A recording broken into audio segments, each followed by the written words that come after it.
예상보다 적게 오른 소비자 물가지수에 간밤 시장은 안도했습니다. 다만 월가에서는 여전히 우려할 부분은 많이 남아있다라는 평가를 내놓고 있는데요.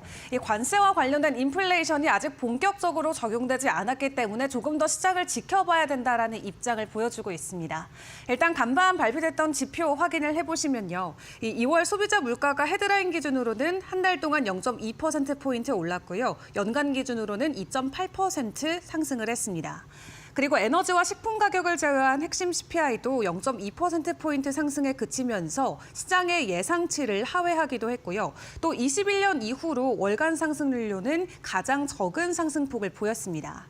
이 시장에서는 인플레이션에 대한 우려와 또 트럼프발 경기 침체 우려가 불붙기 시작한 시점에서 2월 CPI 결과가 이 연준의 다음 정책 행보에는 부담을 덜어줄 것으로 풀이를 하고 있고요. 이번 2월 물가 상승세가 꺾인 것은 이 항공료 지수가 4%나 하락을 하고 또 휘발유 지수도 1% 내린 데에 따른 영향이 큰 것으로 보여집니다. 그리고 월간 증가 항목의 거의 절반을 차지하는 주거비 같은 경우도 전달 0.37% 오른 데 비해서 2월에는 0.28% 상승한 것도 긍정적으로 평가가 되고 있고요. 다만 말씀을 드렸던 것처럼 경제학자들이나 전략가들은 이 관세 영향이 아직 반영되기 전이기 때문에 3월부터 그 뒤로는 물가가 재반등할 가능성을 지적하고 있습니다. 이 수입품에 대한 공격적인 관세를 고려하면 앞으로 3월 이후 몇 달 동안은 상품의 가격이 크게 오를 수 있다는 거고요. 당장 이날부터 발효됐던 철강과 알루미늄에 대한 25% 관세로 인해서 이 금속을 원자재로 사용하고 있는 많은 산업들의 광범위한 원가 상승 부담이 발생하게 될 것으로 예측을 하고 있습니다. 이에 골드만삭스 같은 경우는 연준이 통화 정책을 위해서 추적하는 핵심 개인 소비 지출 가격 지수도 1월 2.65%에서 12월까지는 3% 가까이 상승할 수 있다라는 추정치를 공유를 했는데요. 이 기전까지만 하더라도 올해 남은 기간 동안 2%대 중반에 머물 것으로 예상해 왔었는데 이 핵심 PC 인플레이션이 올해 연말까지 3%로 상승할 가능성도 제시를 하고 있습니다. 자, 이런 상황 가운데 연준은 다음 주 FOMC 회의를 열죠. 일단은 기준금리를 여전히 같은 범위 내로 유지할 것으로 예상이 되고 있는데 이 금융시장에서는 경제 전망이 악화되면서 6월부터는 이 금리 인하에 연준이 나설 것이다라는 관측들도 나오고 있는 상황입니다. 자, 그런 가운데 간밤에도 관세와 관련된 여러 가지 이슈들이 나왔습니다. 이 유럽 관세의 맞대응에 더해서 트럼프 대통령이 다시 한번 거침없는 발언을 내밀었는데요. 어떤 내용이었을지 영상으로 먼저 확인해 보시죠. The European Union treats us very badly. They have for years. I saw that. I had it out with them in my first term. Did well, but we had to solve other problems, and we did. But European Union's been very tough, and it's our turn too. You know, we get a turn at that also, but they have not been fair. They sue our companies and win massive amounts of money. They sued Apple, won $17 billion. And as you know, we're going to be doing reciprocal tariffs. So whatever they charge us, we're charging them. Nobody can complain about that. Whatever it is, it doesn't even matter what it is. If they charge us 25 or 20% or 10% or 2% or 200%, then that's what we're charging them. Tariffs that we're talking about, and again, reciprocal. I think that the tariffs, there are some cases where they're a little beyond reciprocal because, you know, we've been abused for a long time as a country. We have been abused really for a long time, and we will be abused no longer. Sure, I'll always have flexibility, but there will be very little flexibility once we start. April 2nd is going to be a very big day for the United States of America. The United States of America is going to take back a lot of what was stolen from it by other countries and by, frankly, incompetent U.S. leadership. Yeah. 트럼프 대통령은 백악관에서 열린 미하일 마틴 아일랜드 총리와의 회담에서 유럽의 관세에 대응하겠냐라는 취재진의 질문에 물론 대응할 것이다라고 답하면서 우리는 돈의 전투에서 이길 것이라고 전했습니다. 앞서 유럽은 미국의 철강 알루미늄 25% 관세에 맞서서 내달부터 2단계에 걸쳐서 총 41조 원 규모의 미국산 제품에 관세를 부과하겠다고 발표했는데요. 유럽은 회원국과 즉시 협의를 시작할 거고 관세를 4월 중순부터 발효할 것이라고 일단은 내용을 전했습니다.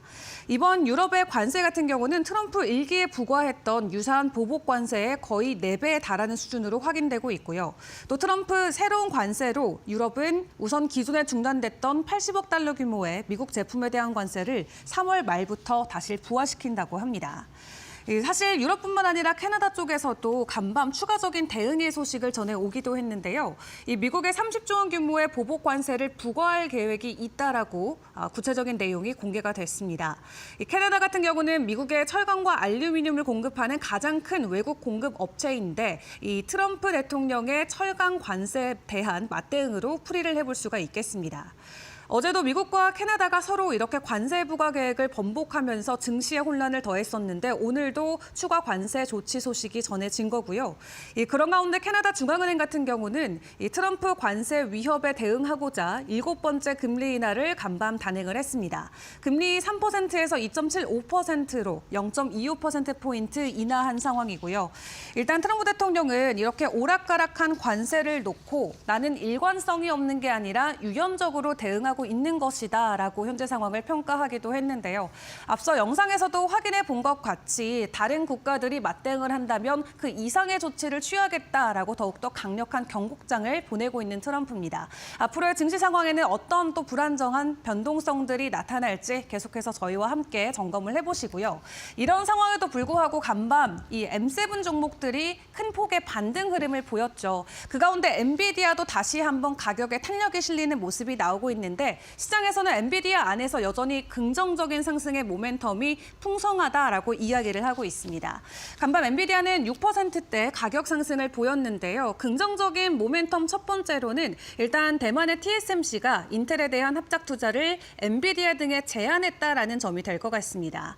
이 TSMC는 인텔의 공장을 운영할 합작회사 설립을 위해서 엔비디아와 AMD, 브로드컴, 퀄컴 등 이 미국 주요 업체들의 지분 투자를 제한한 것으로 알려졌는데요. 이에 따라 미국 내 칩 제조 능력이 증가하면서 주가의 발목을 잡았던 관세나 수출 규정의 불확실성을 상쇄하는 데 도움이 될 것으로 예상되고 있습니다. 그리고 내주 열리는 AI 컨퍼런스죠. GTC 2025에 대한 기대감도 주가에 반영되고 있습니다. 엔비디아는 오는 17일에서 21일 열리는 행사에서 최신 칩 블랙웰의 업그레이드 버전인 블랙웰 울트라 그리고 차세대 칩 루빈의 구체적인 사양을 내놓을 것으로 예상되고 있는데요.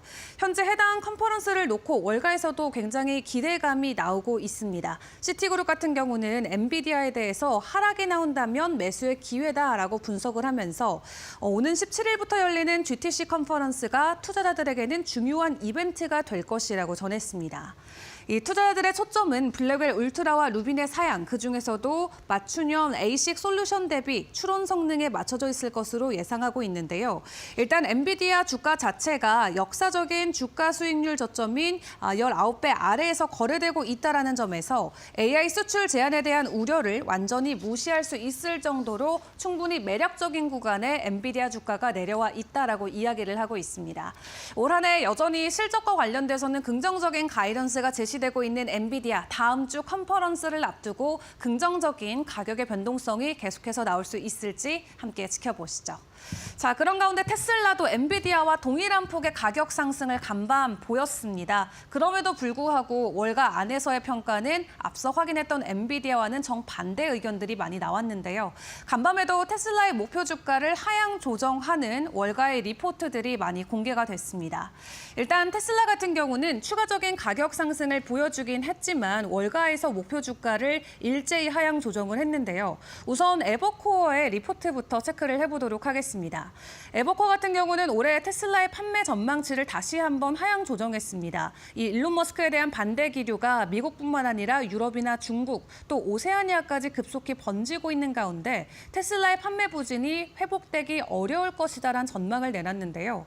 이 해당 분석가 같은 경우는 올해 테슬라 인도 대수가 당초 188만 대로 예상을 했지만 175만 대까지 하향 조정을 하면서 이 올해 인도 대수를 종전보다 16%나 하향 조정을 했습니다.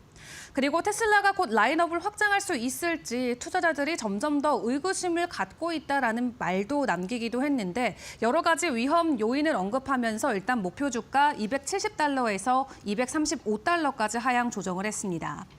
그리고 테슬라의 초기 핵심 투자자 중 한 명이 있죠. 이 로스 거버 같은 경우도 사이버 트럭을 운전하는데 FSD가 제대로 스스로 운전하는 순간이 5분도 넘기지 못한다라는 평가를 내놓으면서 자율주행과 관련돼서 보수적인 입장을 공유하기도 했고요.